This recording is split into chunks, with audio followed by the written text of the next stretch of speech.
നമസ്കാരം. നിങ്ങളുടെ business വളരുന്നതിനനുസരിച്ച് website manage ചെയ്യുക എന്നത് ചിലപ്പോഴെങ്കിലും ഒരു വലിയ തലവേദനയായി മാറാറുണ്ടോ? ഇന്ന് നമ്മൾ പരിശോധിക്കുന്നത് സബ് ഡൊമൈനുകളുടെ യഥാർത്ഥ ശക്തിയെക്കുറിച്ചാണ്. നിങ്ങളുടെ വെബ്സൈറ്റിന്റെ ആർക്കിടെക്ചർ എങ്ങനെ തന്ത്രപരമായി സ്കെയിൽ ചെയ്യാം എന്നതിന്റെ ഒരു ഡീറ്റെയിൽഡ് അനാലിസിസിലേക്ക് സ്വാഗതം. സത്യം പറയുകയാണെങ്കിൽ നിങ്ങളുടെ വെബ്സൈറ്റ് ഇപ്പോൾ ആകെ കുഴഞ്ഞു മറിഞ്ഞ അവസ്ഥയിലാണോ? ഒരുപാട് കണ്ടന്റും പ്രോഡക്റ്റുകളുമൊക്കെ വരുമ്പോൾ അതൊക്കെ ഒരിടത്ത് കുത്തിനിറച്ച് മാനേജ് ചെയ്യാൻ ബുദ്ധിമുട്ടാകുന്നുണ്ടാവും അല്ലേ? ഇതിനൊരു കിടിലൻ സൊല്യൂഷനുമായാണ് നമ്മൾ വന്നിരിക്കുന്നത്.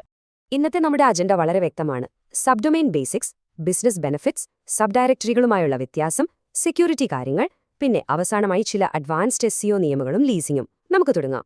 ആദ്യമായി section 1, the sub domain basics. നമുക്ക് ഏറ്റവും അടിസ്ഥാനപരമായ കാര്യത്തിൽ നിന്ന് തുടങ്ങാം. എന്താണ് ശരിക്കും ഈ സബ് ഡൊമെയിൻ? നമ്മൾക്കറിയാവുന്ന ഒരു URL എടുക്കാം. ഉദാഹരണത്തിന് shop.example.com. ഇവിടെ example.com എന്നത് നിങ്ങളുടെ മെയിൻ റൂട്ട് ഡൊമെയിനാണ്. അതിന് മുന്നിൽ നിൽക്കുന്ന ഷോപ്പ് കണ്ടോ? അതാണ് നമ്മുടെ സബ് ഡൊമെയിൻ. നിങ്ങളുടെ മെയിൻ ബ്രാൻഡ് നെയിമിനെ ഒട്ടും ബാധിക്കാതെ തികച്ചും സ്വതന്ത്രമായി നിൽക്കുന്ന ഒരു പ്രത്യേക ഭാഗമാണിത്. പ്രായോഗികമായി ഇത് എവിടെയൊക്കെയാണ് ഉപയോഗിക്കുന്നത് എന്ന് നോക്കാം. വലിയ ഇ-കൊമേഴ്സ് സ്റ്റോറുകൾ, പ്രത്യേക ബ്ലോഗുകൾ അല്ലെങ്കിൽ കസ്റ്റമർ സപ്പോർട്ട് പോർട്ടലുകൾ എന്നിവയ്ക്കൊക്കെ ഇത് വളരെ മികച്ചതാണ്. ഒന്ന് ചിന്തിച്ചു നോക്കൂ. നിങ്ങളുടെ മെയിൻ വെബ്സൈറ്റ് ഇംഗ്ലീഷിലാണെന്ന് കരുതുക. എന്നാൽ മലയാളികൾക്ക് മാത്രമായൊരു പ്രത്യേക സൈറ്റ് വേണമെങ്കിൽ ml.example.com എന്ന് തുടങ്ങാം. വായനക്കാർക്ക് കാര്യങ്ങൾ വളരെ എളുപ്പമാക്കാൻ ഇത് സഹായിക്കും. സെക്ഷൻ 2, ഇതിന്റെ തന്ത്രപരമായ ബിസിനസ് നേട്ടങ്ങളിലേക്ക് കടക്കാം. എന്തുകൊണ്ടാണ് സ്കെയിൽ ചെയ്യുന്ന ഒരു ബിസിനസ് ഈ സ്ട്രക്ചർ ഉപയോഗിക്കേണ്ടത്? വളരെ ലളിതമാണ്. ഒന്നാമതായി, സങ്കീർണമായ കണ്ടന്റ് കൃത്യമായി ഓർഗനൈസ് ചെയ്യാം. രണ്ടാമതായി, ഡിഫറന്റ് ഓഡിയൻസിനെ കൃത്യമായി ടാർഗറ്റ് ചെയ്യാം. ഇതിലെ ഏറ്റവും വലിയ പ്രത്യേകത എന്താണെന്നറിയാമോ? നിങ്ങൾക്ക് നിങ്ങളുടെ മെയിൻ ബ്ലോഗ് വേർഡ്പ്രസ്സിലും ഓൺലൈൻ സ്റ്റോർ ഷോപ്പിഫൈയിലും വേറിട്ട് ഹോസ്റ്റ് ചെയ്യാം. ഉപയോക്താക്കൾക്ക് യാതൊരു ആശയക്കുഴപ്പവും ഉണ്ടാകാതെ തന്നെ ഈ 2 വ്യത്യസ്ത പ്ലാറ്റ്ഫോമുകളെ ഒന്നിപ്പിക്കാൻ സബ് ഡൊമെയിനുകൾ നിങ്ങളെ സഹായിക്കുന്നു.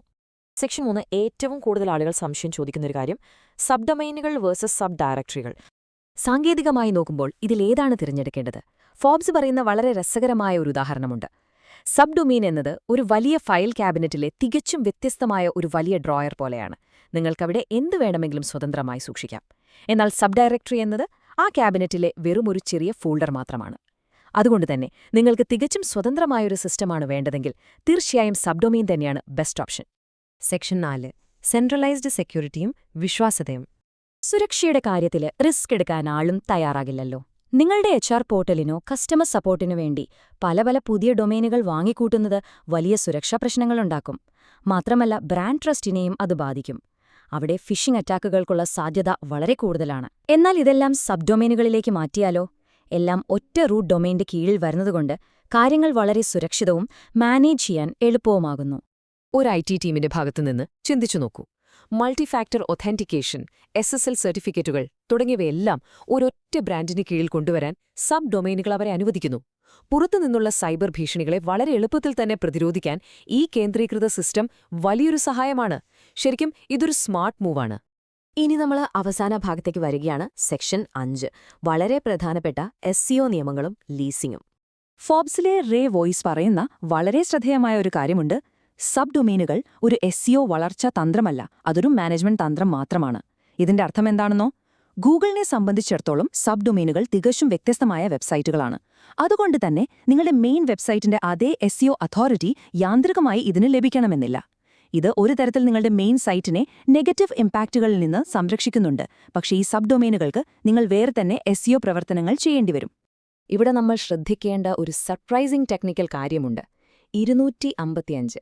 ഒരു ഡൊമെയിൻ നാമത്തിന്റെ പരമാവധി നീളം 255 ക്യാരക്ടറുകൾ അഥവാ ഒക്ടറ്റുകൾ മാത്രമേ പാടുള്ളൂ. അതുപോലെ നിങ്ങളുടെ സാധാരണ വെബ് ഹോസ്റ്റുകൾ നിങ്ങളെ പരമാവധി ഒരു 100 മുതൽ 500 സബ് ഡൊമെയിനുകൾ വരെ ക്രിയേറ്റ് ചെയ്യാനേ അനുവദിക്കാറുള്ളൂ.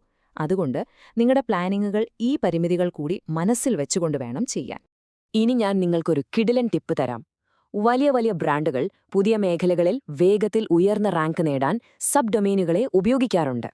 എതിരാളികളെ വളരെ പെട്ടെന്ന് മറികടക്കാൻ സാധിക്കുന്ന വളരെ അഡ്വാൻസ്ഡായ എന്നാൽ അല്പം വിവാദപരമായ ഒരു തന്ത്രമാണിത്. ഈ തന്ത്രത്തിന്റെ പേരാണ് സബ് ഡൊമെയിൻ ലീസിംഗ്. അതായത് സബ് ഡൊമെയിനുകൾ വാടകയ്ക്ക് നൽകുക. വലിയ പത്രങ്ങളും മീഡിയകളുമൊക്കെ അവരുടെ സബ് ഡൊമെയിനുകൾ കൂപ്പൺ സൈറ്റുകൾ പോലെയുള്ള തേർഡ് പാർട്ടി കമ്പനികൾക്ക് വാടകയ്ക്ക് കൊടുക്കാറുണ്ട്. ഈ മീഡിയകൾക്കുള്ള വലിയ ബ്രാൻഡ് ട്രസ്റ്റ് ഉപയോഗിച്ച് സെർച്ച് റിസൾട്ടുകളിൽ പെട്ടെന്ന് ഒന്നാമതെത്താൻ ഈ കൂപ്പൺ സൈറ്റുകൾക്ക് സാധിക്കും.